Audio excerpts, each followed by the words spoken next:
和呀。你看他们俩对视那眼神，这要是夫妻不和呀，全世界都没和的了。可不是嘛，现在的报社真是什么都敢说。现在要再说他们感情不和啊，我可不信了。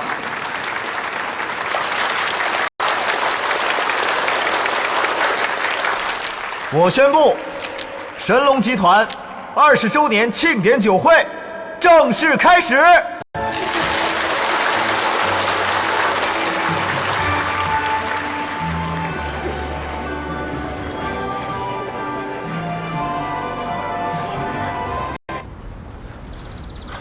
刘丽，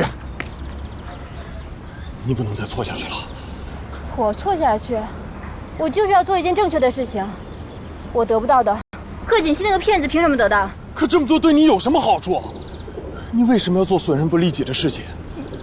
刘丽，这样，我们一起离开不好吗？我们重新过新的生活不好吗？我是要离开，可在我离开前，必须击穿那个骗子。刘丽，你醒醒好不好？这样，我们现在就离开，